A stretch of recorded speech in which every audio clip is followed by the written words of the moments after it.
Hello everyone, welcome to this amazing platform of our channel Panesha for Competitive Examinations and I am Piyush. तो आपको पता ही होगा ये वाली हमारी जो सीरीज चल रही है इसमें हम एसएससी सीजीएल 2019 के सारे पेपर जो हैं वो डिस्कस करेंगे। जो आपके टोटल 18 शिफ्ट में एग्जामिनेशन हुआ था from 3rd of March two 9th of March 2020। और इससे पहले मैं आपको एक सेट करा चुका हूँ, सेट नंबर 1, जिसमें कि मैंने आपको 3rd मार्च 2020 शिफ्ट 1 का पेपर कंडक्ट करवाया था। जो आपका पेपर कंडक्ट हुआ था वो पेपर मैंने आपको डिस्कस कराया था, ठीक है, शिफ्ट 1 का।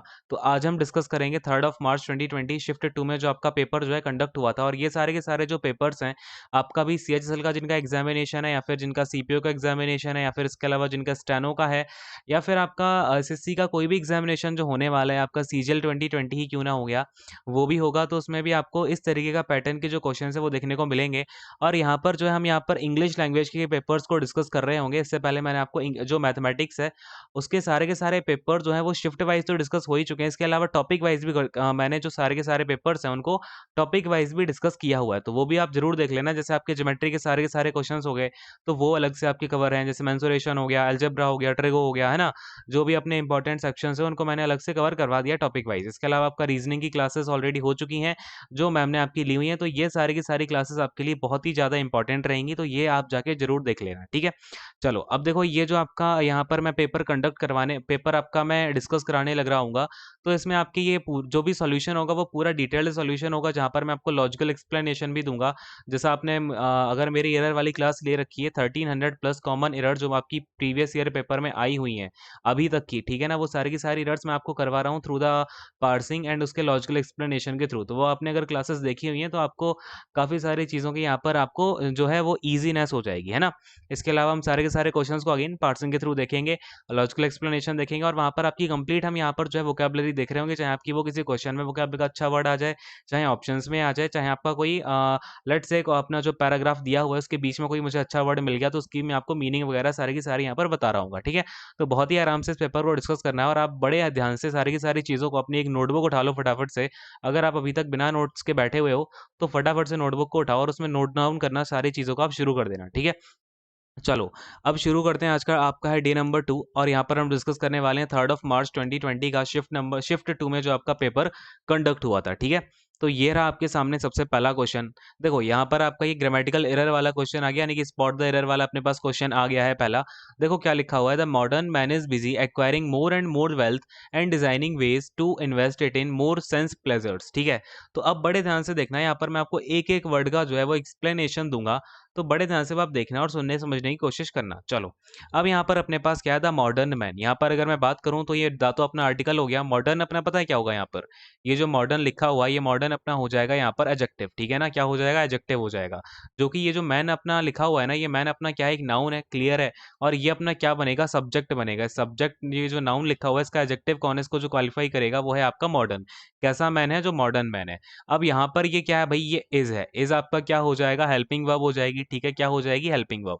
अब ये जो बिजी लिखा हुआ है ना, ये बिजी का मतलब क्या है, ये बिजी आपका यहाँ पर as a main verb use हुआ है, ठीक है ना। किसके तरीके से यूज हुआ है, मेन वर्ब। जब भी आप अपने आप को ऑक्यूपाई करने की बात करेंगे या फिर आपके पास टाइम नहीं है तो उस वाले जो बिजी का मतलब होता है वो आपका वर्ब की तरह यूज हो रहा होता है, ठीक है ना। और वैसे आपका जो बिजी का यूज है, बिजी का यूज आप एज अ एडजेक्टिव भी कर सकते हो, ठीक है। और हम यहाँ पर बिजी का यूज एज अ एडवर्ब भी कर सकते हैं। बिजी का नहीं, यहाँ पर फिर आपका वो बिजीली हो जाएगा, ठीक है ना। क्या हो जाएगा, बिजीली, वो आपका एज अ एडवर्ब यूज हो जाएगा, ठीक है। और हम बिजी का यूज एज अ नाउन भी करते हैं। यहाँ पर आप एक चीज और नोट कर लो कि हम बिजी का यूज जब एज अ नाउन करते हैं ना तो उसका मतलब होता है पुलिसमैन, ठीक है। क्या किसके तरीके से यूज करते हैं भाई, पुलिसमैन के लिए हम यहाँ पर यूज कर रहे होते हैं बिजी या फिर बिजीज, है ना।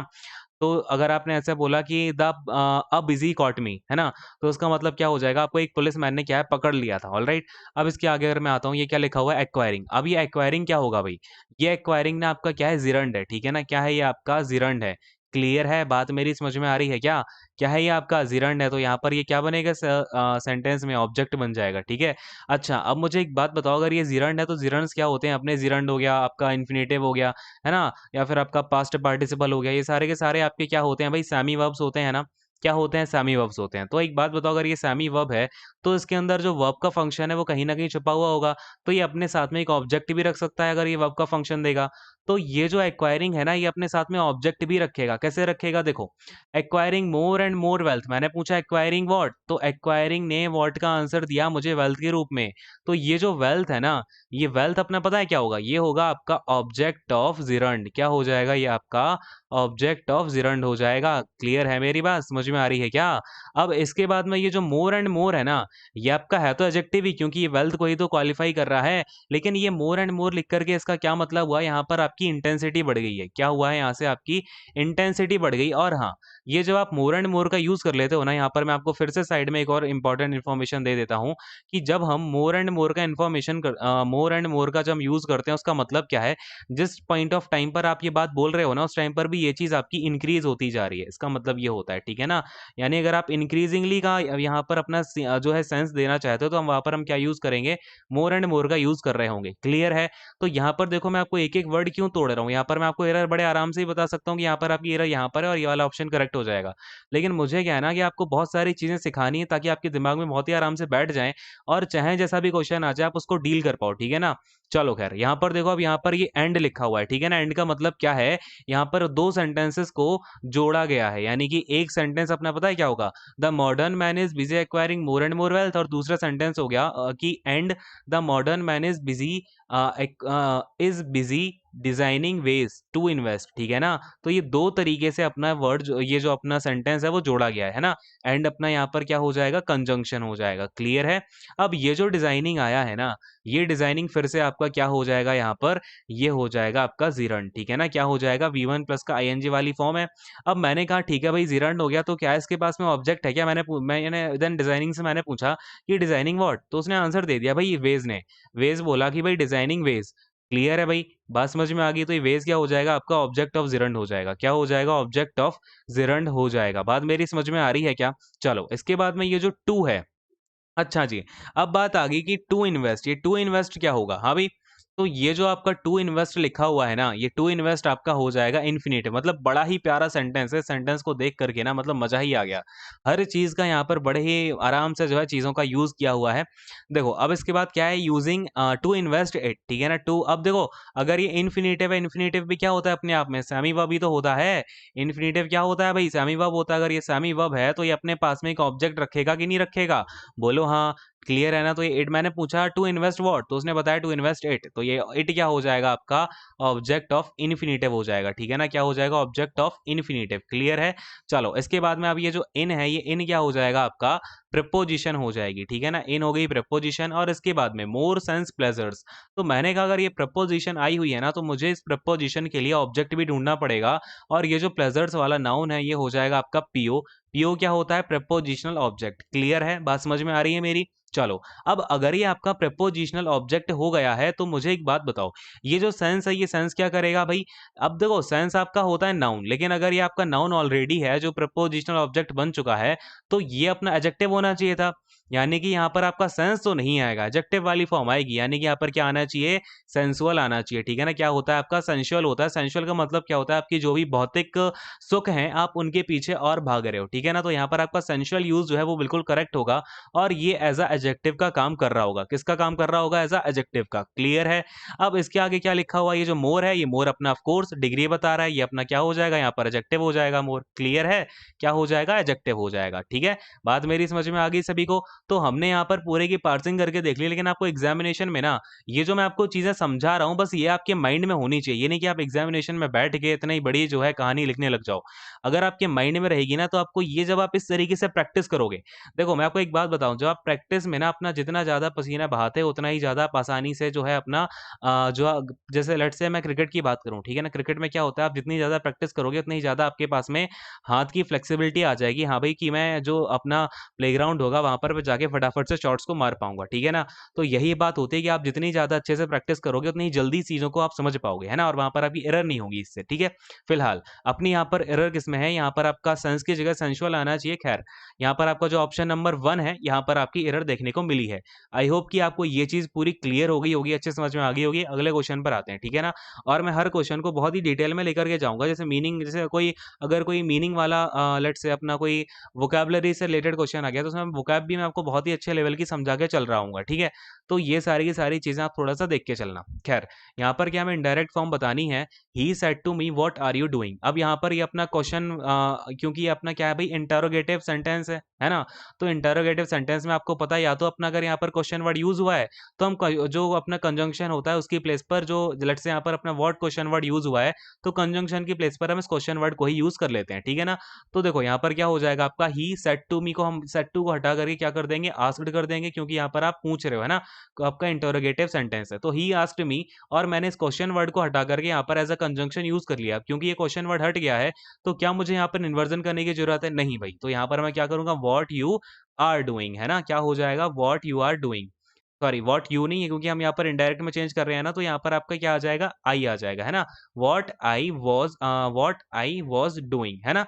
क्लियर है, मेरी बात समझ में आ रही है। तो यहाँ पर अगर आप ऑप्शंस में देखोगे तो कौन सा ऑप्शन है, he asked me what I was doing, option number 1 यहाँ पर राइट आंसर हो जाएगा, ठीक है। ये तो मैंने आपको समझाने के लिए बताई इतनी कहानी, लेकिन एग्जामिनेशन हॉल में आपको देख के पता चल जाएगा भाई, ठीक है चलो आस्क्ड आएगा यहाँ पर, तो सैड वाली कहानी तो खत्म हो गई, दो ऑप्शन तो अपने ऐसे ही अपने खत्म हो गए, ठीक है।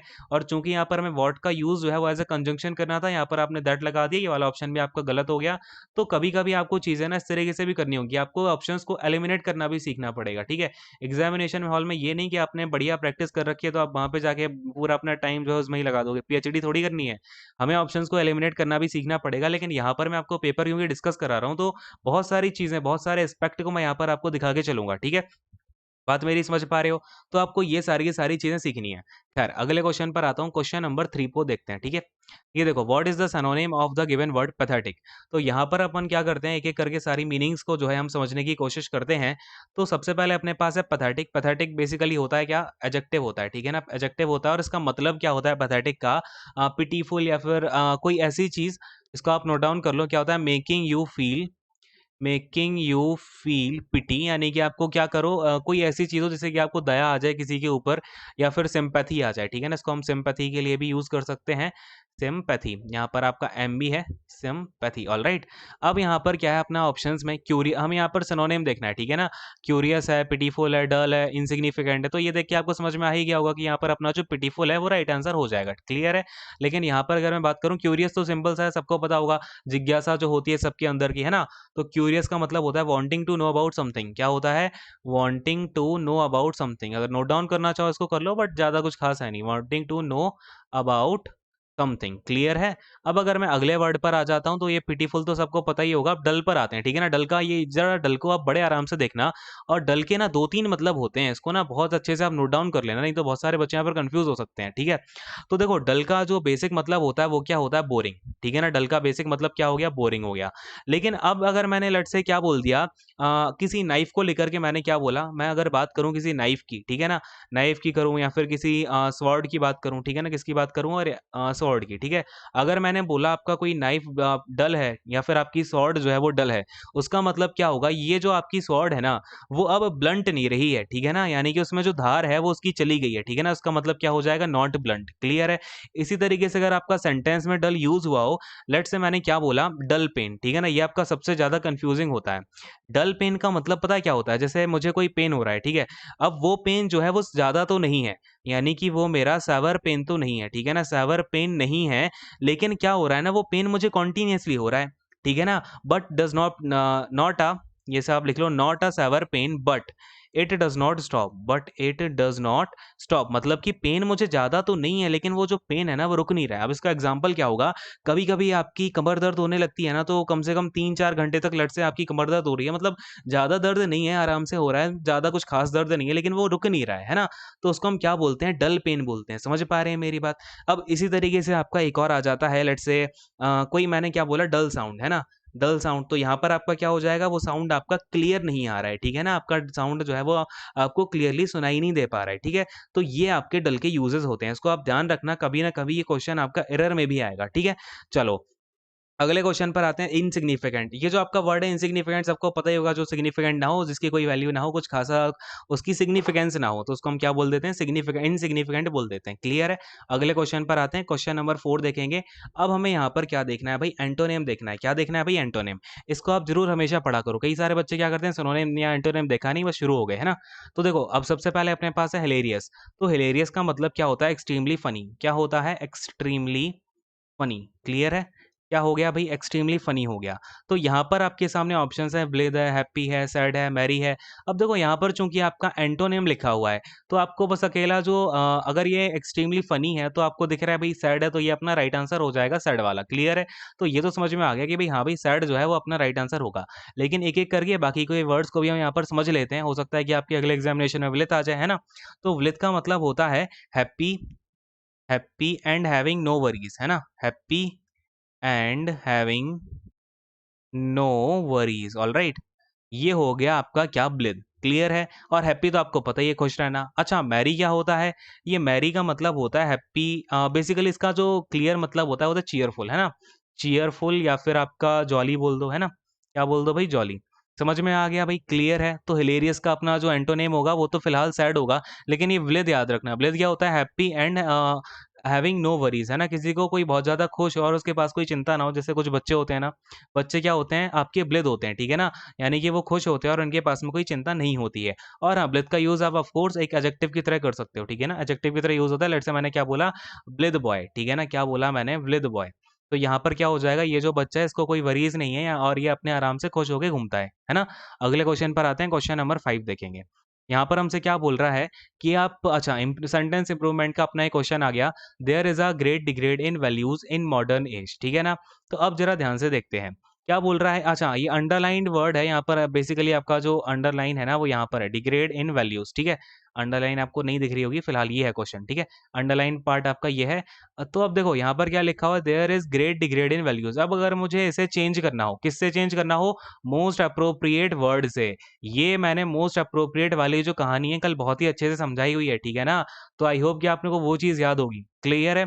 चलो अब देखो यहाँ पर अपने एक एक ऑप्शन को देखते हैं एक बार। एक में लिखा हुआ डिग्रेडेशन, एक में डेलिब्रेशन, एक में डेमोन्स्ट्रेशन। तो एक एक करके समझते हैं। डिग्रेडेशन तो आपको पता ही है, किसी का क्या करना, किसी की क्वालिटी को बेकार करते जाना, है ना, खनन करते जाना, अगर मैं हिंदी में बोलूं। अब डेलिब्रेशन जो होता है ना, डेलिब्रेशन का मतलब क्या होता है, यहाँ पर मैं एक बार आपको लिख करके दिखा देता हूँ, ठीक है। डेलिब्रेशन क्या होता है, careful, careful consideration, careful consideration और डिस्कशन ऑफ समथिंग, ठीक है।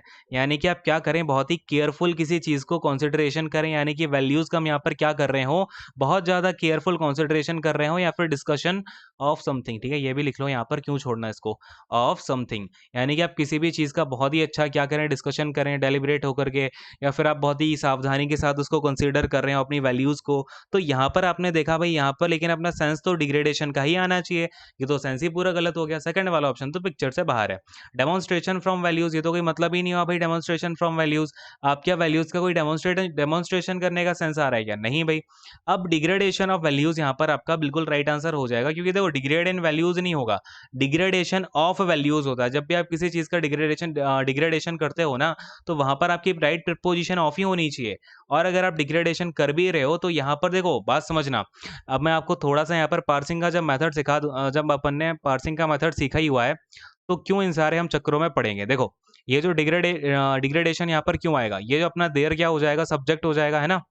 ये सब्जेक्ट हो गया। अब मैंने आपको क्या सिखाया हुआ है, जब भी ये इज होता क्या है भाई, हेल्पिंग वर्ब का काम कर रहा होता है। लेकिन जब भी मैंने आपको बताया है इज आपका मेन वर्ब की तरह यूज हो जाए, तो हम उसको क्या बोल देते हैं, लिंकिंग वर्ब बोल देते हैं, ठीक है ना। अब जब जब लिंकिंग वर्ब आएगी, इसका मतलब सेंटेंस में कोई एक्शन नहीं हो रहा है, ठीक है ना। क्या होता है, लिंकिंग वर्ब का मतलब एक्शन नहीं हो रहा आपके पास में। अब अगर अपने सेंटेंस में एक्शन ही नहीं हो रहा, तो उसके बाद में कोई ऑब्जेक्ट होगा क्या।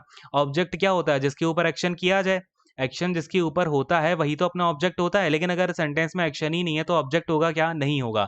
तो इसलिए जब भी आपकी लिंकिंग वर्ब आती है ना, तो उसके आगे हमें क्या लगाना पड़ता है, सब्जेक्टिव कॉम्प्लीमेंट, जो कि बस सब्जेक्ट को ही क्या कर रहा हो, कॉम्प्लीमेंट दे रहा हो। तो यहाँ पर अगर आप देखोगे ग्रेड डिग्रेड, अगर मैं यहाँ पर डिग्रेड लिखता हूँ तो ये सब्जेक्ट को जो है कोई भी यहाँ पर कॉम्प्लीमेंट नहीं दे पा रहा है। लेकिन अगर मैं इसकी जगह कोई एडजेक्टिव डाल देता हूँ डिग्रेड का, यानी डिग्रेडेशन, जो कि एडजेक्टिव होता है, ठीक है ना, डिग्रेडेशन, तो ये डिग्रेडेशन क्या करेगा, अब ये डिग्रेडेशन जाकर जाकर के आपका ये जो देयर यानी कि ये जो डिग्रेडेशन हो रहा है वैल्यूज में, उसको कहीं ना कहीं जाकर के क्वालिफाई कर देगा, है ना। अब बात मेरी समझ में आई क्या? तो हम यहाँ पर क्या करेंगे, फर्स्ट वाला जो अपना ऑप्शन होगा वो यहाँ पर राइट आंसर हो जाएगा।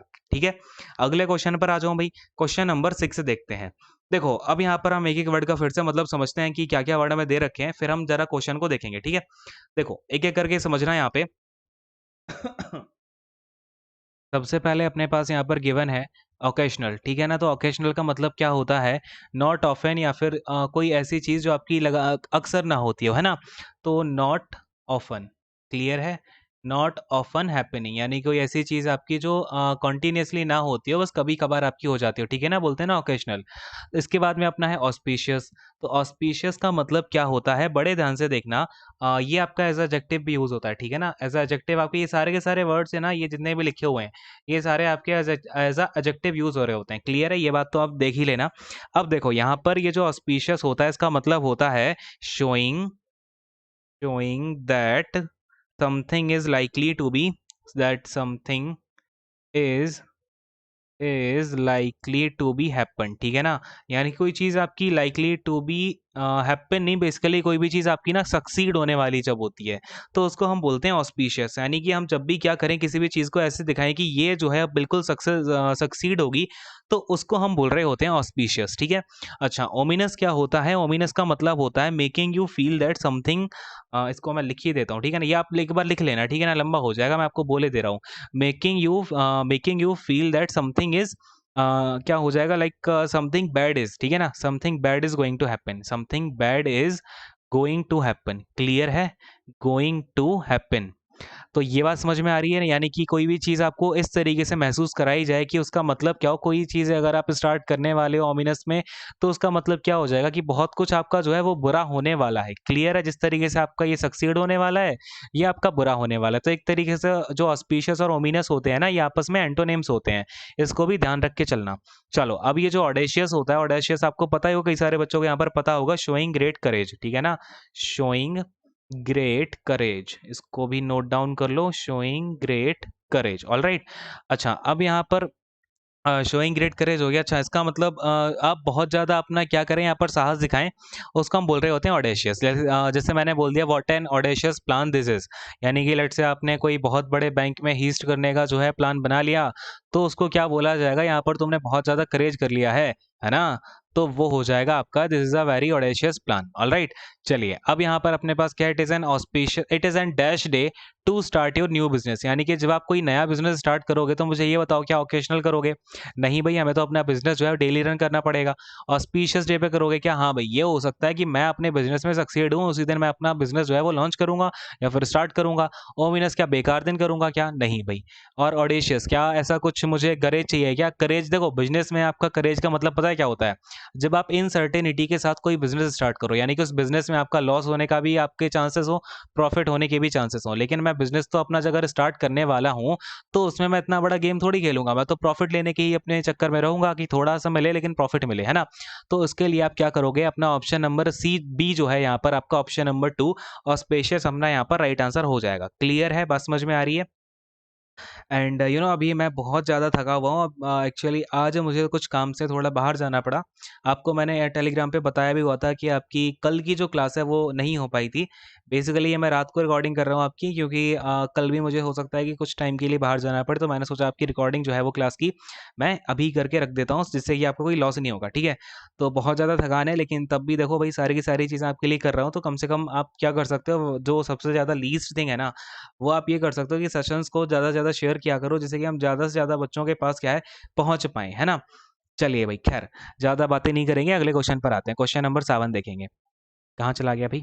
वेट अ सेकंड, ये क्या हुआ है? क्वेश्चन नंबर 6 हो गया, क्वेश्चन नंबर 7, ठीक है। तो अपना भाई ये कॉम्प्रीहेंशन बेसिकली फिलर्स वाला जो है ये क्वेश्चन आ गया है, तो बड़े ध्यान से देखना, काफ़ी अच्छा ये आपका कॉम्प्रीहेंशन है। एक एक करके यहाँ पर हम चीज़ों को समझेंगे, ठीक है। तो सबसे पहले अपने पास यहाँ पर पहली जो लाइन है वो क्या लिखी हुई है, machines were made to be man servant, यानी कि जो मशीन्स है हमने उनको क्यों बनाया था, ताकि हमारा जो मैंस का, यानी कि हम जो ह्यूमन लोग हैं उनका ये काम कर सके, है ना, उनकी नौकर जो नौकर की रिप्लेस कर सके, यानी कि हमें जो काम करवाना हो मशीन्स वो कर सके, है ना। इसलिए हमने मशीन्स को बनाया था। लेकिन अब क्या हुआ है, yet man has grown so dash, ठीक है ना, यहाँ पर आपका डैश आ गया, on them that they are in a fair way to become his, ठीक है, यहाँ तक अपनी कहानी रखते हैं on them, यानी कि अब क्या हुआ, yet का मतलब क्या होता है, जब भी आप yet का यूज कर रहे होते हैं ना, इसका मतलब होता है आपका कॉन्ट्राडिक्शन दिखाना है, मुझे क्या दिखाना है, कॉन्ट्राडिक्शन दिखाना है। कॉन्ट्राडिक्शन दिखाने का मतलब बेसिकली क्या हुआ यहाँ पर, यट का हम यूज़ तब करते हैं जब आपके कोई चीज़, हम किसी चीज़ के लिए, लेट्स से मैंने आपका कोई, मैं यहाँ पर अपने कोई, मेरा जो इंटेंशन था वो मेरा इंटेंशन बहुत अच्छा था किसी की हेल्प करने का, ठीक है, मेरा इंटेंशन बहुत बढ़िया था, लेकिन उसका जो रिजल्ट हुआ ना, उस इंटेंशन का मैंने जो उसको हेल्प, किसी की हेल्प करी, उसका रिजल्ट क्या निकला, उसको बहुत बुरा लग गया, उसने कुछ उल्टा समझ लिया। तो जब आपका रिजल्ट बिल्कुल उल्टा आ जाए तो वहाँ पर हम यूज़ कर लेते हैं यट का। क्लियर है? तो यहाँ पर क्या है बेसिकली बात, कि मशीन्स को बनाया गया था मैन के सर्वेंट के लिए, और अगर मैंने यट का यूज़ कर लिया, मतलब यहाँ पर जो मैन है वही उल्टा मशीन का कहीं ना कहीं सर्वेंट यहाँ पर बन रहा होगा, ठीक है। ये मैंने यहाँ पर ये सेंटेंस पढ़ के ये मैंने, मेरे माइंड में ये आ गया, हाँ भाई इसका सेंस ये होगा। अब मैं चलूंगा ऑप्शंस के ऊपर, ठीक है। ऑप्शंस पे आया, मैंने ऑप्शंस को देखा, ये है आपका डिपेंडेंट, इन्फीरियर, सबऑर्डिनेट और हेल्पलेस। एक एक करके मतलब समझेंगे। डिपेंडेंट तो आपका मतलब पता ही होगा कि डिपेंडेंट का मतलब होता है किसी के ऊपर ज़्यादा डिपेंड हो जाना। क्लियर है? इन्फीरियर, इसका मतलब आप एक बार नोट डाउन कर लो, कुछ बच्चों को नहीं पता होगा। इन्फीरियर का मतलब होता है नॉट गुड, ठीक है ना, not good to someone. Clear है? इन्फीरियर का मतलब हो गया। और जो ये जो अपना सबऑर्डिनेट होता है ना, सबऑर्डिनेट का मतलब होता है ना less important position, in a less important position. इसको भी आप एक बार क्या करेंगे, नोट कर लेंगे ना, लेस इंपॉर्टेंट पोजीशन, है ना। तो जब आप क्या हो किसी से कुछ ज़्यादा इंपॉर्टेंट पोजीशन पर ना हो, आपने ऐसा भी सुना होगा कि ये क्या है आपका, ये पीसीएस का एग्जामिनेशन है, फिर ये आपका लोअर सबऑर्डिनेट बोर्ड का एग्जामिनेशन है, यानी कि ये क्या है, अब इतनी ज़्यादा इंपॉर्टेंट पोस्ट नहीं है, लेकिन इसका अब एग्जामिनेशन आपका होना है। तो सबऑर्डिनेट का मतलब क्या होता है, ज़्यादा इंपॉर्टेंट नहीं है, ठीक है ना, लेस इंपॉर्टेंट पोजीशन। क्लियर है? नीचे आपका ये हेल्पलेस लिखा हुआ है, हेल्पलेस का मतलब आपको पता ही है, असहाय होना, ठीक है। तो अब आप यहाँ पर देखो कि man has grown so helpless on them, नहीं भाई हेल्पलेस ऑन देम कैसे, सबऑर्डिनेट उनसे कम उसकी अच्छी पोजीशन है क्या, नहीं भाई ये भी थोड़ा फिट हो सकता था, लेकिन हमें यहाँ पर क्या देखना है, मोस्ट अप्रोप्रिएट। जब मैं सभी को देख लूंगा ना, फिर उन सारे के सारे जो आपके ऑप्शंस हैं उनमें जो मोस्ट अप्रोप्रिएट बैठेगा वो मैं लगाऊंगा।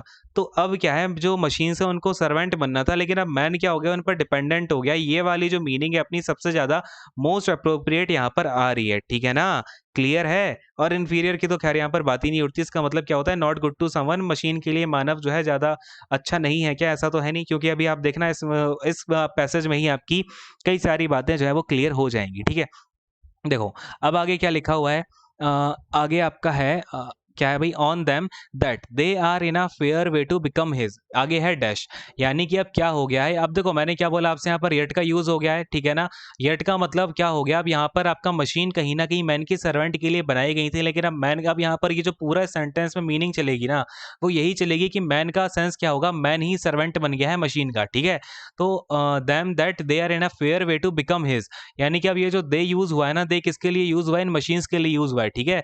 तो मशीन्स क्या अब इस वे में आ गई हैं कि वो बन सकती हैं। ये हिज किसके लिए यूज हुआ है, ये हिज आपका मैन के लिए यूज हुआ है, ठीक है, बिकम हिज। अब यहाँ पर आते हैं, यहाँ पर एडमिनिस्ट्रेटर्स होगा क्या, फिर आपका विक्टिम्स है, मास्टर्स है, स्लेव्स है। एडमिनिस्ट्रेटर क्या होते हैं, एडमिनिस्ट्रेटर होते हैं जो भी किसी चीज को क्या करें, एडमिनिस्टर करें, ठीक है ना, जो लोग क्या करते हैं, किसी चीज को एडमिनिस्टर करते हैं। क्लियर है? यानी कि जो उसकी कार्यशैली वगैरह उसको देख रहे होते हैं। मास्टर्स आपको पता ही है, मास्टर्स क्या होते हैं कि जब लेट से किसी का कोई मालिक होता है जो है ना, स्लेव्स के जो मालिक होते हैं उनको हम मास्टर्स बोल रहे होते हैं, ठीक है। और विक्टिम्स आपको पता ही है, जिसको प्रताड़ित किया जाए, स्लेव्स आपको पता ही है क्या होते हैं, दास होते हैं, ठीक है। अब देखो यहाँ पर मैंने क्या बोला, येट लगा दिया है, ठीक है। अब बात को समझना, अगर ये स्लेव है, यहाँ पर क्या हुआ, सर्वेंट की बात की गई है, तो सर्वेंट का कौन होता है, सर्वेंट का अगर मैं बात करूं, सर्वेंट का जो एंटोनेम होता है वो मास्टर होता है कि एडमिनिस्ट्रेटर होता है, ठीक है। तो सर्वेंट का जो आपका एंटोनेम होता है वो होता है मास्टर, ठीक है। तो यहाँ पर आपका जो ऑप्शन है ना, एडमिनिस्ट्रेटर भी राइट हो सकता था, लेकिन हमें यहाँ पर गिवन ऑप्शंस में से मोस्ट अप्रोप्रिएट देखना है। तो मास्टर यहाँ पर जो है, अगर यहाँ पर इन ऑप्शंस में मास्टर अगर आपका प्रेजेंट नहीं होता ना, तो यहाँ पर आपको एडमिनिस्ट्रेटर ही टिक करना पड़ता, लेकिन क्योंकि ऑप्शंस में यहाँ पर आपका मास्टर लिखा हुआ है, और मुझे पता है यहाँ पर आपका येट की वजह से क्या होगा, डायरेक्ट इसका एंटोनेम्स हम यहाँ पर यूज कर रहे होंगे अगले वाले सेंटेंस में, तो मुझे दिख गया कि हाँ भाई स्लेव या सर्वेंट का जो आपका एंटोनिम होता है वो मास्टर होता है, तो मैं क्या करूंगा, मास्टर का यूज कर लूंगा सीधा सीधा। क्लियर है। मैं आपको यहाँ पर पता है क्या दे रहा हूँ, यहाँ पर मैं आपको थोड़ा सा ज्ञान दे रहा हूँ कि आप चीज़ों को ना समझ पाओ, क्योंकि जब तक आप चीज़ों को समझना शुरू नहीं करोगे तब तक आप चाहे कुछ भी हो जाए इंग्लिश को आप नहीं सॉल्व कर पाओगे। ठीक है, मैं आपको यहाँ पर कुछ सेट ऑफ रूल्स अगर दे भी दूंगा ना, तब भी आपको कुछ क्लियर ही नहीं होगा, एग्जामिनेशन हॉल में जाकर के बैठ जाओगे। ठीक है, तो थिंकिंग प्रोसेस आपको ऐसे ही बढ़ानी है। खैर, अगले क्वेश्चन पर आते हैं। क्वेश्चन नंबर 9 देखो क्या हो जाएगा। Already man spend most of their life looking after. अच्छा, ये लुकिंग आफ्टर का मतलब क्या होता है, किसी की टेक केयर करना, है ना। लुकिंग आफ्टर क्या होता है, आपकी फ्रेजल वर्ब होती है जिसका मतलब होता है टेक केयर। ठीक है, टेक केयर। अब देखो क्या हो रहा है कि ये जो व्यक्ति है वो अपना क्या करता है, बहुत जीवन का काफी सारा समय तो वो उसकी देखभाल में बिता देता है, किसकी, मशीन की। अब आप ही देख लो, आप लोग अपने फोन जो मोबाइल फोन्स है ना उनको कितना देख देख के रखते हो। अरे भाई मेरे मोबाइल को कुछ ना हो जाए, चाहे मैं गिर जाऊं, बट मेरा जो मोबाइल फोन है ना वो नहीं गिरना चाहिए, उसमें स्क्रैच नहीं आना चाहिए, कार्ड्स में स्क्रैच नहीं आना चाहिए। ठीक है, एंड वेटिंग। अब यहाँ पर ये जो वेटिंग लिखा हुआ है इसके आगे हमें क्या डालना है, एक प्रपोजिशन डालनी है। अगर मैं ऑप्शंस में आता हूँ, फ्रॉम, इनटू, अंडर, अपॉन। ठीक है, तो यहाँ पर आपको मैं एक बात बताता हूँ, आपकी एक फ्रेजल वर्ब होती है वेट अपॉन। ठीक है ना, या फिर आप ऐसे बोल दो वेटिंग अपॉन। ठीक है, वेटिंग अपॉन, तो इसका जो मतलब होता है वो होता है act as an attendant to. Act as an attendant to. Clear है, अटेंडेंट टू। अच्छा, होता क्या था पहले के टाइम पर कि जो भी रानी राजा वगैरह होते थे तो आपको पता है ना उनके आसपास एक व्यक्ति खड़ा रहता था, तो उनको जो भी नीड होती थी, पानी की, चाय की, है ना, जो भी चीज़ उन्हें चाहिए तो वो उसको बताते थे और वो उनको अटेंड करता था उनकी कॉल्स को। ठीक है, तो उसको बोलते हैं वेटिंग अपॉन। क्लियर है, बात मेरी समझ में आ रही है क्या। वेटिंग अपॉन, या फिर आप इसको वेटिंग अपॉन की प्लेस पर ऑन प्रपोजिशन का भी यूज कर सकते हो। ठीक है, तो ये चीज ध्यान रखना, वेट अपॉन या फिर वेट ऑन, इसका मतलब क्या होता है, act as an attendant to. तो यहाँ पर क्या है कि मनुष्य जो है एक तो मशीन्स का बिल्कुल अपना उसके जीवन का सबसे ज्यादा समय है वो एक तो मशीन्स की टेक केयर में लगा देता है, या फिर उसके ऊपर जो है अटेंडेंट। यानी कि अब आप ही देखो, आपके फोन में अगर कोई मैसेज आ गया और आपको उसकी आवाज सुनाई दे गई ना, तो आप क्या करोगे भाई, तुरंत उठा के देखोगे, यानी कि उसकी जो कॉल है ना वो तुरंत आप अटेंड करोगे। या फिर मशीन ने कुछ काम करना बंद कर दिया, तुरंत उसकी मशीन को आप देखोगे भाई क्या हो गया क्या हो गया। ठीक है, तो यहाँ पर आपका क्या होगा भाई, वेटिंग यहाँ पर ऑन तो अपने को नहीं दिख रहा है, अपॉन दिख रहा है। ठीक है ना, तो यहाँ पर हमारा ऑप्शन नंबर 4 जो है वो बिल्कुल राइट आंसर हो जाएगा। क्लियर है, बात मेरी समझ में आ गई। फिर लिखा हुआ है मशीन्स आर वेरी स्टर्न। अब ये अच्छी मीनिंग है, जो स्टर्न यहाँ पर लिखा हुआ है तो इसका मैं आपको मतलब बता देता हूँ। ठीक है, स्टर्न का मतलब क्या होता है, हो सकता है आपका कहीं ना कहीं इसके आपके अगले पेपर में आ जाए, इसलिए मैंने आपको बताया भी है, सारी की सारी चीजें एक्सप्लेन करूंगा। ठीक है, स्टर्न का मतलब होता है सीरियस या फिर स्ट्रिक्ट बिहेवियर। ठीक है, सीरियस या फिर स्ट्रिक्ट बिहेवियर। क्लियर है, तो यहाँ पर वो क्या बोलना चाह रहा है जो आपका यहाँ पर ऑथर है, machines are very stern bosses, यानी कि मशीन जो होती है ना वो बहुत ही सीरियस या फिर स्ट्रिक्ट बिहेवियर वाली बॉसेस होती हैं। अब उनके अंदर फीलिंग्स तो है नहीं, ऑफ कोर्स सीरियस या फिर स्ट्रिक्ट ही होंगी। ठीक है, चलो खैर। अब इसके बाद क्या है, they must be fed with coal, यानी कि उनके अंदर क्या डालना पड़ता है, कोल वगैरह। तो ये बहुत ही पहले की बात की जा रही है, जिस टाइम पर आपकी जो मशीन्स वगैरह है उनके अंदर कोल डालना पड़ता था, आपको पता ही है, कोल इंजन्स वगैरह होते थे। कोल एंड, यहाँ पर क्या है, अब आपका डैश आ गया, coal and dash petrol to drink. ठीक है, and oil to wash with and must be kept at an.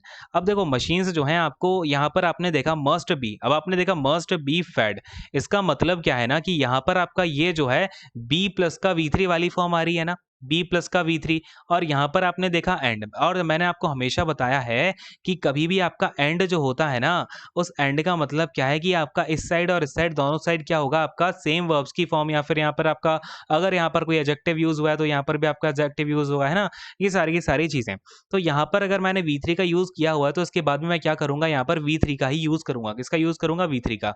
अब यहाँ पर देखते हैं क्या है, ये V2 है, ये V1 है, ये V1 है। ठीक है, तो ये क्या हो जाएगा, आपका गिवन जो है यहाँ पर आपका राइट आंसर हो जाएगा। क्लियर है। अच्छा, ये गिव्स जो है, गिव प्लस का एस या ईएस, कुछ लोग इसको V5 भी बोलते हैं, तो कोई फर्क नहीं पड़ता। ठीक है, ये एस या ईएस लगाने से तो बस प्लूरल और सिंगुलर होता है। ठीक है, तो इसके फर्क में मत पड़ जाना कि सर आपने इसको भी V1 बोल दिया, इसको V1 बोल दिया। मतलब आप लोग ना इतनी सी बात हो जाए ना छोटी सी, तो उसको मतलब बिल्कुल ये क्या हो गया सर, समझ नहीं आ रहा। ठीक है, चलो खैर अगले क्वेश्चन पर आते हैं। क्वेश्चन नंबर 11 को देखेंगे।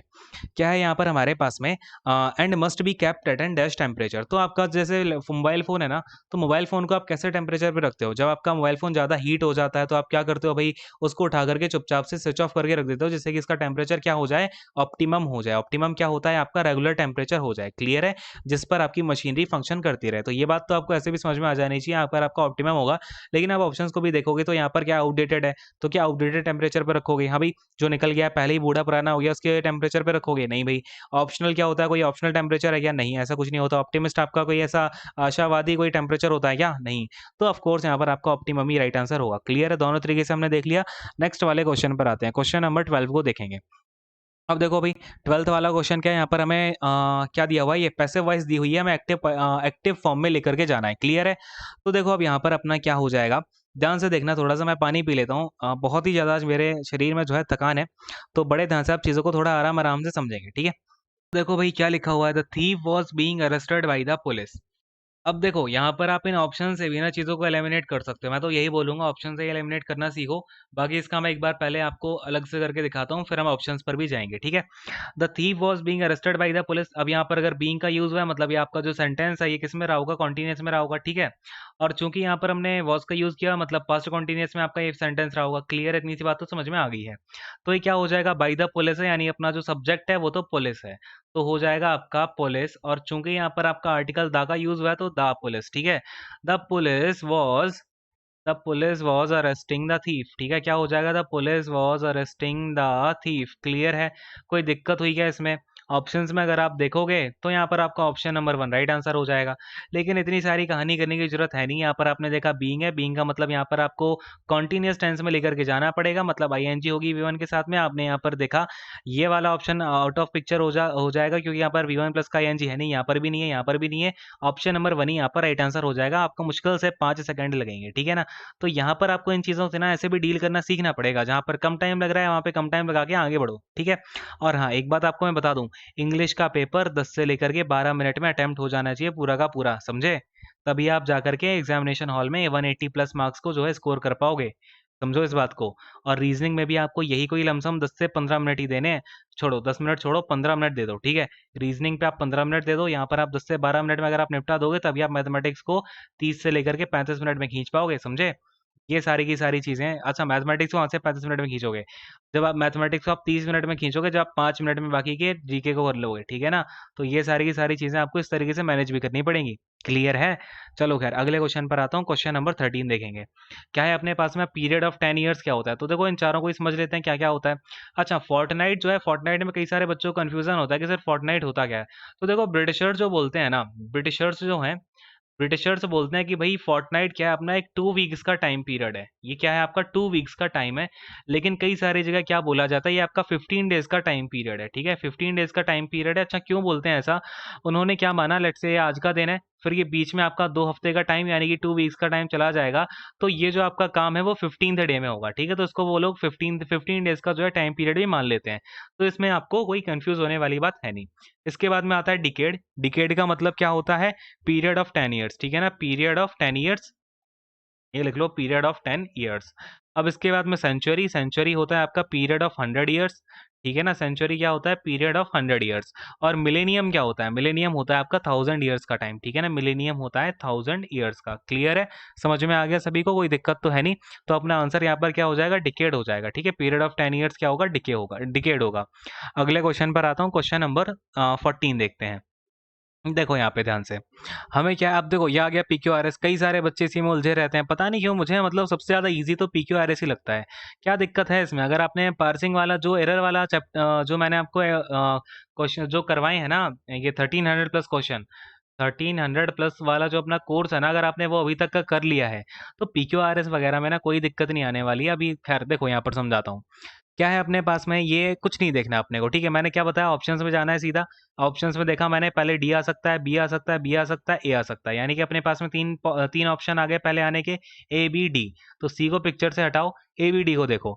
ए क्या आपका पहले आ सकता है, नेवरदलेस इसमें लगा हुआ है। नेवरदलेस का मतलब यहाँ पर आपका पहले कोई ना कोई सेंटेंस तो आ ही चुका है, तभी तो हम यहाँ पर नेवरदलेस लगा रहे हैं, हाँ ना?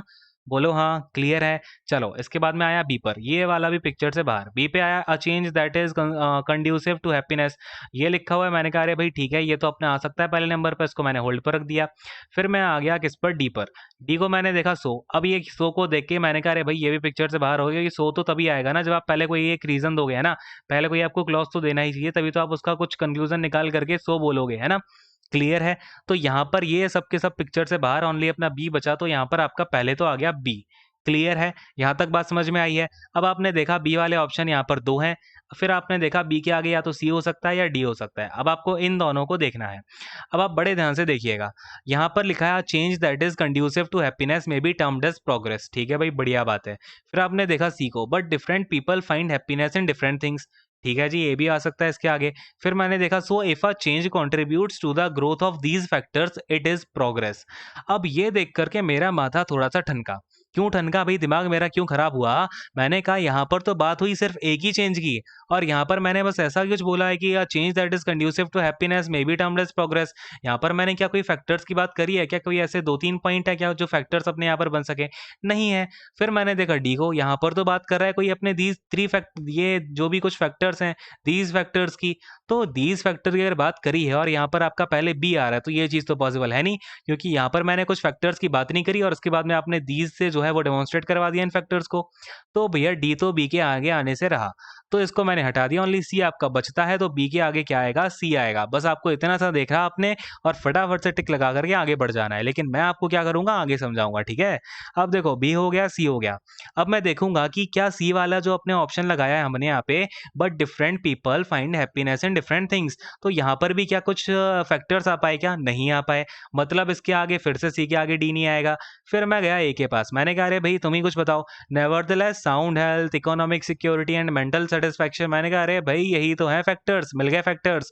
तो यहाँ पर अगर तीन फैक्टर्स की जो है बात हो गई है, तो इसके बाद क्या आ जाएगा? ए के बाद डी आ जाएगा, ठीक है? तो बी सी फिर आपका डी के बाद आएगा ए। तो ये आपका यहाँ पर करेक्ट फॉर्मेट होगी। क्लियर हुआ? फटाफट से हाँ बोलो, समझ में आया कैसे इन PQRS को सॉल्व कैसे किया जाता है? क्लियर हो पा रही है मेरी बातें? चलो खैर, अगले क्वेश्चन पर आते हैं। इस तरीके से हम जब सारे के सारे सेट्स को लगा लेंगे ना, तो PQRS तो आपको ऐसे खेल लगने लगेगा, ठीक है ना? कुछ ज़्यादा कुछ होता नहीं है PQRS में, और ज़्यादा टफ तो वैसे भी आ ही नहीं रहे। खैर, अगले क्वेश्चन पर आते हैं। अब क्या करना है हमें, यहाँ पर गिवन ईडियम का हमें यहाँ पर मीनिंग निकालनी है।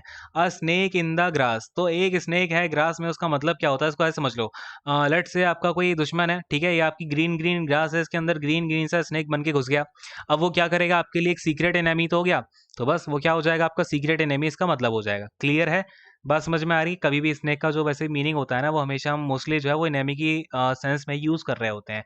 अब चूंकि यहाँ पर आपका ग्रास के अंदर स्नेक आ गया, यानी कि वो छुप गया, तो सीक्रेट हो गया। क्लियर है? तो क्या बात होगी? Secret enemy. इस तरीके से आप इसको ध्यान रखोगे। आई होप कि आप आज के बाद आप इस चीज को भूलोगे नहीं, ठीक है? चलो अगले क्वेश्चन पर आते हैं। क्वेश्चन नंबर 16 देखते हैं। तो यहाँ पर हमें रॉन्गली स्पेल्ट वर्ड देखना है, एलिगेंट, फ्लैशी, प्रैक्टिकल। ये क्या है भाई? देखो, अब ये क्या है आपका? अगेन रॉन्गली स्पेल्ट वर्ड है, या तो ये आपका प्रैक्टिकल होगा, तो प्रैक्टिकल आपका ऐसे लिखा जाएगा, ठीक है? अगर यहाँ पर ये पार्टिकल लिखना चाह रहे हैं, तो पार्टिकल ऐसे लिखा जाएगा, पार्टिकल, ठीक है? तो यहाँ पर आपका ये जो है, अगर प्रैक्टिकल होगा तो इसकी करेक्ट स्पेलिंग ये होगी, पार्टिकल होगा तो इसकी करेक्ट स्पेलिंग ये होगी। अच्छा, एलिगेंट का जो स्पेलिंग है, ये क्या होती है एलिगेंट की मीनिंग, ठीक है? तो ये भी नोट कर लो। साथ के साथ ये भी मैं आपको बता देता हूँ, एलिगेंट का मतलब होता है स्टाइलिश इन अपीयरेंस। स्टाइलिश इन अपीयरेंस। अच्छा, अपीयरेंस में ही आपका स्टाइलिश हो ऐसा जरूरी नहीं है, ये आपका अपने मैनर में भी स्टाइलिश हो सकता है, ठीक है ना? तो अपने मैनर में या फिर उसका जो मैनर है उसमें अगर वो स्टाइलिश हो या फिर उसके अपीयरेंस में स्टाइलिश हो, तो हम उसको क्या बोल देते हैं? एलिगेंट बोल देते हैं। अच्छा, फ्लैशी क्या होता है? अब ये फ्लैशी भी देख लो लगे हाथ। फ्लैशी होता है आपका, अच्छा फ्लैशी का मैं ना आपको एक सिनोनिम देता हूँ, ये बहुत ही है प्यारा, और आपका ये क्वेश्चन आपका पक्का रिपीट होगा, ठीक है? और चांसेस हैं आपका ये CHSL में ही हो जाएगा, ऐसी मुझे अंदर से ना इंट्यूशन आ रही है, ठीक है? देखो, फ्लैशी का जो आपका सिनोनिम होता है वो होता है ऑब्स्टेंटेशियस, ठीक है ना? ऑब्स्टेंटेशियस, ठीक है? ऑब्स्टेंटेशियस। क्लियर है? इसको ध्यान रख लेना, बड़े आराम से इसको लिख लो चुपचाप से। ऑब्स्टेंटेशियस हो गया, और इसका एक और होता है सिनोनिम। क्या होता है भाई? याद क्यों नहीं आ रहा मुझे? ऑब्स्टेंटेशियस हो गया, और हाँ शोई, ठीक है? क्या होता है आपका? शोई। क्लियर है? तो इसको आप ध्यान रखना। जो आपका फ्लैशी का मतलब क्या होता है? चमक दमक से जो बहुत ही ज्यादा हम्प एंड पम्प के साथ रहे, शोई करके आए, है ना? तो उसको हम बोलते हैं फ्लैशी। क्लियर है? चलो खैर, ये दोनों की दोनों चीजें क्लियर हो गई। आई होप कि आपको पार्टिकल और प्रैक्टिकल तो पता ही होगा, फ्लेक्सिबल ही पता होगा, जो आराम से मुड़ जाए इधर उधर, है ना? जैसे आपकी इरेजर होती है, इरेजर क्या होती है? फ्लेक्सिबल होती है। या फिर आपके जो सर्कस वर्कर्स होते हैं, सर्कस वर्कर्स, वो भी काफी फ्लेक्सिबल होते हैं। तो ये सारी की सारी चीजें आपकी फ्लेक्सिबल होती हैं। क्लियर हुआ? अगले क्वेश्चन पर आते हैं। नेक्स्ट वाला क्वेश्चन आपका क्वेश्चन नंबर 17। देखो, one who leaves his own country to settle in other, यानी कि आपका कोई पर्सन है, ये आपकी कंट्री है, ये कोई और कंट्री है, ठीक है? फॉरेन कंट्री है, ये मैंने आप लिख दिया यहाँ पर my country. Our country India, हमारा प्यारा देश भारत। अब देखो क्या किया, किसी ने अपना देश छोड़ करके फॉरेन में जाकर के सेटल हो गया, ठीक है। तो फॉरेन में जाके अगर वो सेटल हुआ तो उसको हम क्या बोलते हैं, इमिग्रेंट बोलते हैं, ठीक है ना। क्या बोलते हैं, एमिग्रेंट, क्लियर है।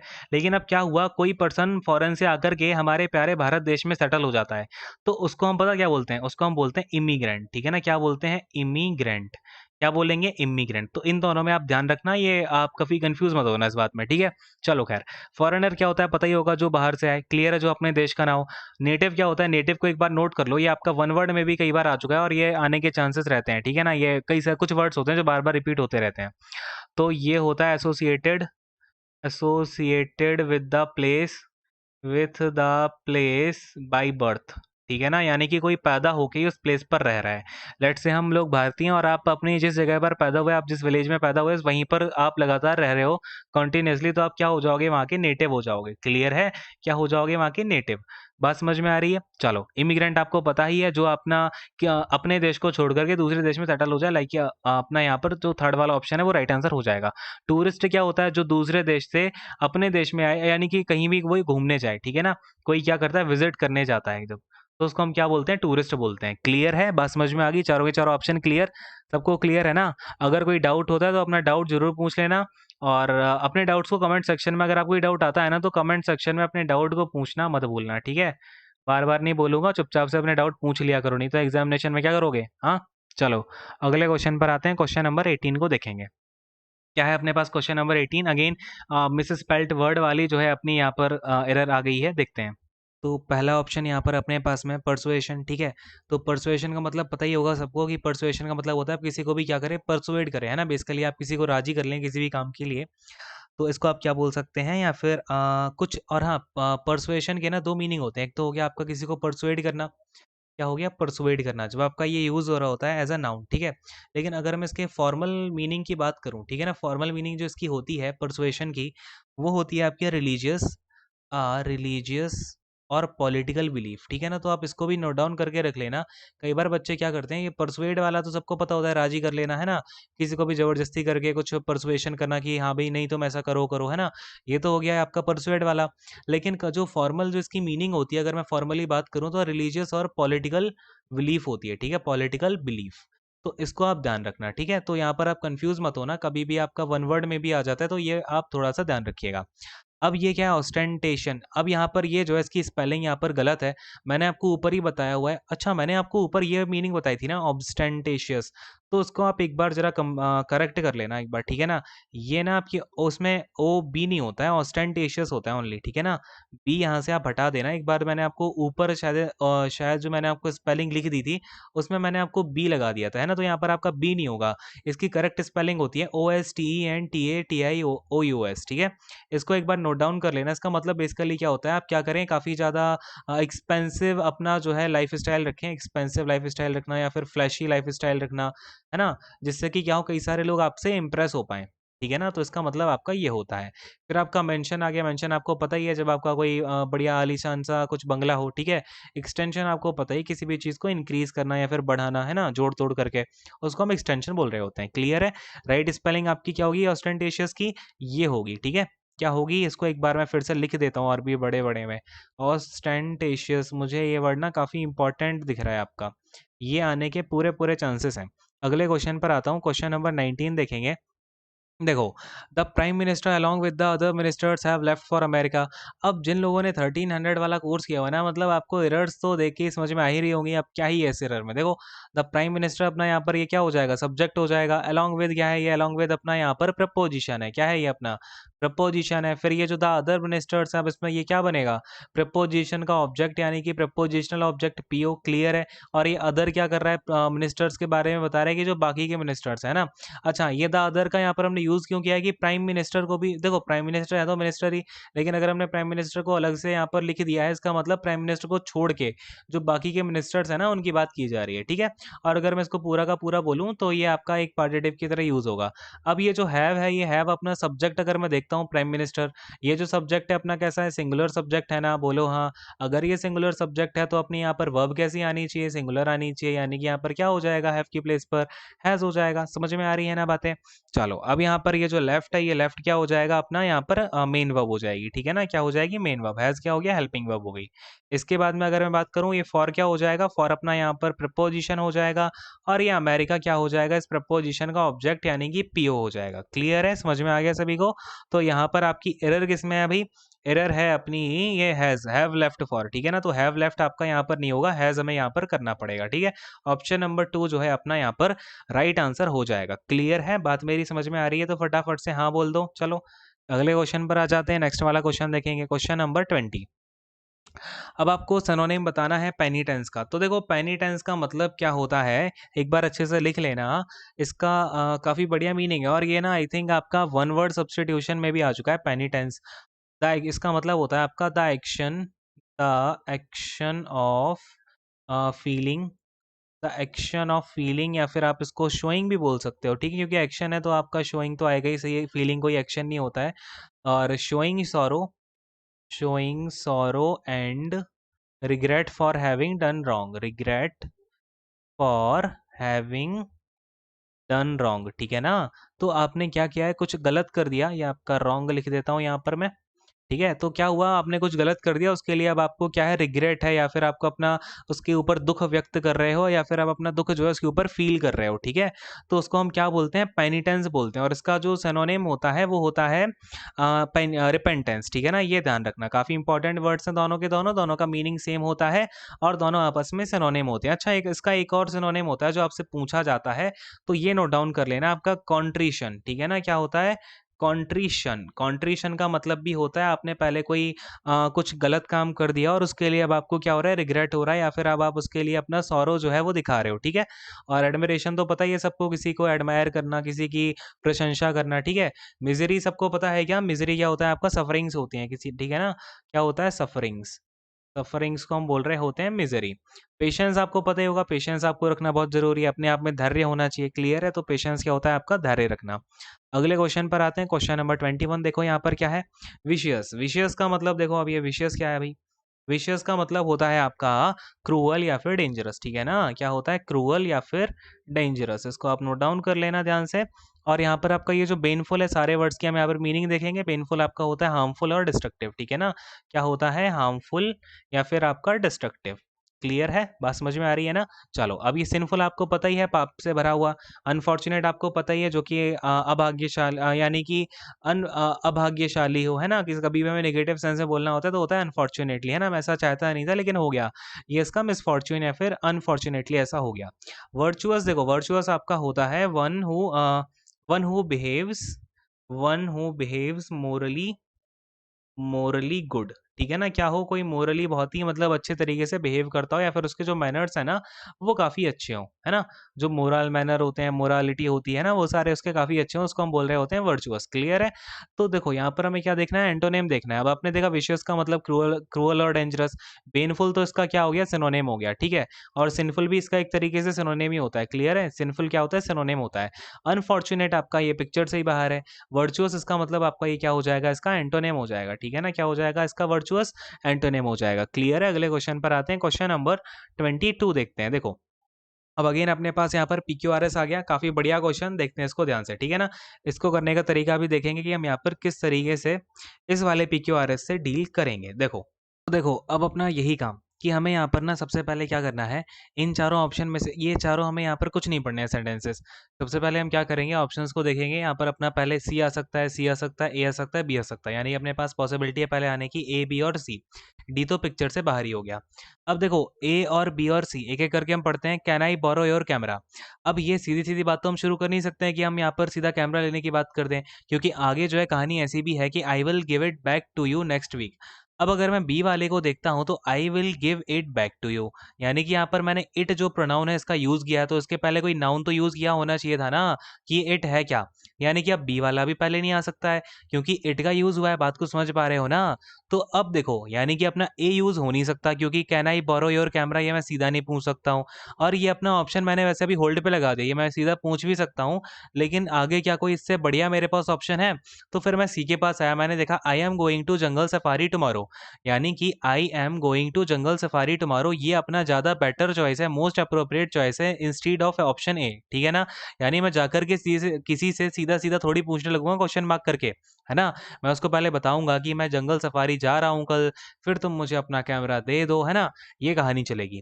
फिर मैंने क्या किया भाई, ठीक है, पहले तो अपना सी आ गया। अगर सी आ रहा है तो ये आपका ए वाला ऑप्शन पिक्चर से बाहर, बी वाला ऑप्शन पिक्चर से बाहर। तो अब देखो, सी के बाद या तो ए आ सकता है या फिर डी आ सकता है, तो बस हमें अब ए और डी को ही पढ़ना है। मैंने क्या बोला, I am going to jungle safari tomorrow, फिर मैंने क्या बोला, my friend told me that jungle is beautiful in these days. फिर मैं देखो, अब ये जो है, मैं यहाँ पर फिर से सीधा can I borrow your camera पे जो है सीधा जंप नहीं कर सकता हूँ, है ना? समझ पा रहे हो मेरी बात? तो यहाँ पर अब मैं क्या करूंगा कि मैंने बोला I am going to jungle safari tomorrow, ठीक है, फिर मैं बोलूँगा my friend told me that jungle is beautiful in these days, यानी कि जंगल क्या है आज के टाइम इस टाइम पर इन दिनों में काफ़ी ज़्यादा ब्यूटीफुल हो जाता है, यानी कि मैं अब सी के बाद बोल रहा हूँ डी। क्लियर है? फिर मैंने बोला उससे कि can I borrow your camera, फिर मैंने क्या उससे पूछूंगा कि क्या तुम मुझे अपना कैमरा दे सकते हो, क्योंकि अब मैंने उसे ये भी बता दिया मैं क्यों उससे कैमरा लेना चाह रहा हूँ, क्योंकि जंगल जो है वो काफ़ी ब्यूटीफुल है और मैं तुम्हारा कैमरा इसलिए लेना चाहता हूँ, ठीक है? वैसे अगर आप सी और डी में यहाँ तक आप चीज़ों को देखने में मैनेज हो पाते हो तो ये आपको पता चल जाएगा कि हाँ भाई, ये अपना ऑप्शन नंबर 2 यहाँ पर राइट आंसर होगा। अगर आप डी को नहीं समझ पा रहे हो ना तो कोई बात नहीं, कई सारे बच्चे बोलेंगे सर मैं कैसे यहाँ पर क्लासीफाई करूंगा, पहले डी ए आएगा या डी आएगा? कोई बात नहीं, आप ये तो बता ही सकते हो ना, can I borrow your camera के बाद ही आएगा या I will give it back to you, क्योंकि ये जो इट है वो कैमरा को यहाँ पर अपना जो है डिनोट कर रहा है। क्लियर है? यानी कि आपको ये बात पता चल गई कि ए के बाद बी आएगा और पहले सी आएगा, अब बीच में कुछ भी आता रहे, या फिर लेट से अगर ए यहाँ पर पहले भी आ रहा है तो ए के साथ बी जो है चिपक के आएगा, तो ए और बी साथ में आने चाहिए। तो इन दोनों में देख लो, फर्स्ट और सेकंड ऑप्शन में ए और बी कहाँ पर साथ में है, तो सेकंड वाले ऑप्शन में ही ए और बी जो है साथ में है, तो ये जो सेकंड वाला ऑप्शन है यही बिल्कुल राइट आंसर होगा। तो मैंने आपको हर जगह से दिखा दिया कि क्या क्या पॉसिबिलिटी अपनी यहाँ पर पीक्यूआरएस में बन सकती है, ठीक है? तो आई होप कि आपको अब जो है पीक्यूआरएस से कहीं ना कहीं थोड़ा बहुत डर तो कम हुआ होगा, ठीक है? ये मुझे कमेंट सेक्शन में जरूर बताना, क्योंकि मुझे मतलब जितने भी बच्चों ने अभी तक इंग्लिश ग्रामर के बारे में बोला है ना, सब लोग यही बोलते हैं पीक्यूआरएस क्लोज टेस्ट में बहुत दिक्कत है, कैसे करें कैसे करें। भैया क्यों डरना है, कुछ डरने वाली बात है क्या? हाँ भाई, चलो खैर, अगले क्वेश्चन पर आते हैं। क्वेश्चन नंबर 23 देखते हैं। ही dash a heinous crime, heinous crime क्या होता है? उसने बहुत ही ज्यादा निंदनीय घृणित काम किया है ना, ऑलराइट, जो कि बहुत ही ज्यादा घटिया काम होता है, उसने वो काम किया है। हीनियस क्राइम काम क्या, क्राइम बोले तो यहाँ पर उसने जुर्म किया है, ठीक है? चलो खैर, यहाँ पर ऑप्शंस को देखते हैं। हैपेंड है, अकर्ड है, मेड है, कमिट है। अब अगर आप किसी क्राइम को करते हो तो एक एक करके जरा मैं ऑप्शंस को बिठाना शुरू करता हूँ, ठीक है ना? तो आपको ज़्यादा क्लियर हो पाएगा। वैसे मैं आपको सीधा भी बता सकता हूँ कि ये जो कमिट होता है ना, कभी भी आप क्राइम को क्या कर रहे होते हैं, कमिट ही करते हो, ठीक है ना? क्राइम आपका कमिट किया जाता है, लेकिन कोई बात नहीं, मैं आपको यहाँ पर ऑप्शंस, अगर हो सकता है आपको नहीं पता हो कमिट किया जाता है, तो आप यहाँ पर ऑप्शन से भी डील कर सकते हो, ठीक है? ऑलवेज ये जरूरी नहीं है कि आपको चार ऑप्शंस में से चारों ऑप्शन की मीनिंग पता होनी चाहिए, या फिर जो आपका यहाँ पर क्वेश्चन है वर्ड दिया है उसकी मीनिंग पता होनी चाहिए। आपके पास ना, आपको यहाँ पर स्मार्ट वर्क करना पड़ेगा। देखो एक बात समझ लो, अगर आप स्मार्ट वर्क नहीं करोगे तो आपको कुछ नहीं होना करना, ठीक है? अगर आपको एज बनानी है ना तो स्मार्ट वर्क करना पड़ेगा, चीज़ों को ना समझना पड़ेगा। इंग्लिश एक लैंग्वेज है और यही इसकी खासियत है। अगर आप इस लैंग्वेज पर अपनी पकड़ बना गए ना तो बहुत ही ज़्यादा आसान हो जाएगा, ठीक है? चलो खैर, अब देखो क्या हैपेंड है, अकर्ड है, मेड है, कमिटेड है। मैंने बोला हैपेंड का क्या मैं यहाँ पर यूज़ कर सकता हूँ क्या? तो देखो, हैपन का यूज़ कब होता है, जब कोई भी चीज़ आपकी अपने आप हो जाए, वहाँ पर कोई एक्शन ना हो, ठीक है ना? जब भी कोई एक्शन आपका एब्सेंट होता है वहाँ पर हम हैपेंड का यूज़ करते हैं, है ना? कोई चीज़ अपने आप होगी। तो ये एक्शन तो आपको दिख रहा है भाई, क्राइम हुआ है तो ये एक्शन हुआ है, तो यानी कि अपना ऑप्शन नंबर 1 पिक्चर से बाहर। अकर्ड का अगर मैं देखता हूँ तो अकर भी आपका अगेन वही बात है कि ये यहाँ पर आपका एक्शन नहीं होता, ये चीज़ अपने आप यहाँ पर हो जाती है। तो एक्शन तो दिख रहा है ना, तो यार सेकंड वाला ऑप्शन भी बाहर। तो थोड़ा-सा दिमाग लगा के आप ये सारी चीज़ें दिखा सकते हो, ठीक है? अब कोई क्राइम को बनाता नहीं है, ठीक है ना? तो ये तो आपको खैर क्लियर होगा ही सही। तो ये थर्ड ऑप्शन भी बाहर, तो बचता है फोर्थ वाला ऑप्शन, तो ये अपना यहाँ पर राइट आंसर हो जाएगा, है ना? क्लियर हो पाई मेरी बात, समझ में आएगा सभी को? अगले क्वेश्चन पर आता हूँ अब इसी तरीके से। अब देखो अगला क्वेश्चन देखेंगे, क्वेश्चन नंबर 24 है ना? चलो फटाफट से आ जाओ भाई, क्या है अपने पास में? ये जो आपका ईडियम दिया हुआ है ऑन शैंक्स मेयर, तो इसका मतलब क्या होता है, तो बड़े ध्यान से देखना। ऑन शैंक्स मेयर इसका मतलब होता है ऑन फूट, ठीक है। अब इसको आप ध्यान ही रख सकते हो, कैसे याद रखना है ये मैं बता देता हूँ। ऐसे याद कर लो कि आप शंकर जी है ना, आपको पता है ना लॉर्ड शिवा जो है, आप शंकर जी की जो अपना अमरनाथ है ना, शंकर जी का अमरनाथ है, वहाँ पर आप बाई फुट जो है उनके दर्शन करने जा रहे हो। तो आप इस चीज़ को ऐसे याद रख सकते हो कि ऑन शंक्स में और ऑन शंकर जी के हम दर्शन करने जा रहे हैं, ठीक है। तो जस्ट अ फनी ट्रिक, ठीक है। फनी ट्रिक क्या, खैर नॉनसेंस ट्रिक समझ लो इसको, ठीक है। ये है आपकी एक नॉनसेंस सी ट्रिक जिसका कोई मतलब नहीं है, लेकिन बस आपके दिमाग में फिट हो जाएगा। नॉनसेंस चीज़ें जल्दी फिट होती है ना, है ना। ये है ना चलो खैर, अगले क्वेश्चन पर आता हूँ। क्वेश्चन नंबर 25 देखो। यहाँ पर हमें इम्प्रूवमेंट देखना है। आपका लाइन सेगमेंट तो मैं बता देता हूँ, यहाँ पर आपका ये प्लीडेड फॉर हेल्प के नीचे है, ठीक है ना। प्लीडेड फॉर हेल्प जो है इसके नीचे अंडरलाइन है। क्या बोल रहा है कि यहाँ पर आपका कौन सा ज़्यादा बेटर सब्स्टिट्यूट हो सकता है। A man in need help pleaded for help, यानी कि एक जो आदमी था वो मदद की यानी कि वो मदद के लिए क्या कर रहा था, प्लीड कर रहा था, ठीक है, यानी कि रिक्वेस्ट कर रहा था। क्लियर है। अब देखो यहाँ पर आप ऑप्शंस को एक बार चेक कर लो फटाफट से इन तीनों को। प्रॉमिस्ड फॉर हेल्प, क्या वो प्रॉमिस के लिए हेल्प करेगा क्या, जब वो मैन खुद ही अपनी नीड में आवश्यकता में वो खुद है, तो प्रॉमिस क्या करेगा हेल्प के लिए। हटाओ इसको। कमांड फॉर हेल्प, अरे भैया कोई अगर नीड में होता है, लेट से आपको कोई नीड है, तो आप जाकर किसी को कमांड दोगे क्या, हाँ भाई। लेट से आपको क्या करना है, किसी से 5,000 रुपये चाहिए, ठीक है, 5K रुपीज़ चाहिए आपको, आप जाके उससे ये बोलोगे चलो फटाफट से 5K रुपीज़ निकालो मुझे चाहिए है, मैं तुमको 2 ईयर्स के बाद वापस करूंगा। वो तुम्हें वहीं से भगा देगा, ठीक है। रुपए देने की बात तो छोड़ो। क्लियर है। तो कमांड नहीं देते हैं, ठीक है, जब भी हमें नीड होती है। इसके बाद रिक्वेस्टेड फॉर हेल्पिंग, अरे भाई क्यों रिक्वेस्टेड फॉर हेल्पिंग, ये पहली बात तो मुझे ये हेल्पिंग ही नहीं जच रहा है ना। तो रिक्वेस्टेड फॉर हेल्पिंग की बात ही नहीं आएगी, क्योंकि ये क्या है, मदद के लिए अपनी जो है प्लीड कर रहा है। All right. तो ये अपना फोर्थ वाला ऑप्शन पिक्चर से बाहर, यानी कि यहाँ पर हमारा ये बिल्कुल करेक्ट ही है, ठीक है, कोई यहाँ पर इंप्रूवमेंट की जरूरत ही नहीं है।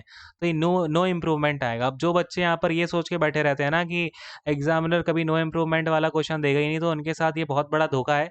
एग्जामिनर नो इम्प्रूवमेंट वाले क्वेश्चन देता है, ठीक है। तो इस सोच में मत बने रहना, इसको बिल्कुल कभी भी दिमाग में ही मत लाना, ठीक है।